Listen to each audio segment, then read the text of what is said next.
मागील 10 वर्षापूर्वी येथील जमिनी विकसित करण्यासाठी घेतलेल्या आहेत. परंतु विकास का असा असावा की आपल्या ग्राहकांवर परिणाम व्हावा याचा विचार करून जे शेतकऱ्यांना मोबदला देण्याचं कबूल केलेलं आहे, मग शेतकरी ते कब्जेदार असतील, 7/12 होल्डर असतील किंवा अजून काय प्रकार असेल, त्यांचा मोबदला मागण्यासाठी त्यांना आंदोलन करावं लागतं. याच्यापेक्षा वाईट गोष्ट काय असावी?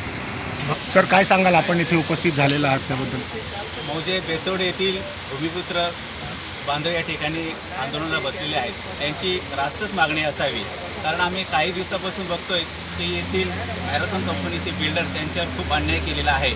विषय असाच आहे, अनेक वर्षापासून येथील भूमिपुत्र शेतकऱ्यांवर शासन तसेच प्रशासनाने गळचेपी केलेली आहे. येथील शेतकरी भूमिपुत्रांच्या अशिक्षित अज्ञानपणाचा फायदा घेऊन शासन आणि प्रशासनाने वेळोवेळी अन्याय केले आहेत. तेच बघून येथील जे काही धनदांगडे बिल्डर आहेत त्यांनीसुद्धा त्यांच्यावर अन्याय केलेला आहे.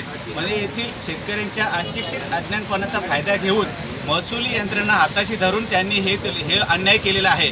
परंतु त्यांना हे माहिती नाही कायदा किती कडक आहे. असे अनेक बिल्डरांना आम्ही सरळ केलेले आहेत. जर या प्रकरणामध्ये संबंधित बिल्डरांनी जर येथील भूमिपुत्र अन्याय केलेला असेल तर यांना अजिबात आम्ही सोडणार नाही.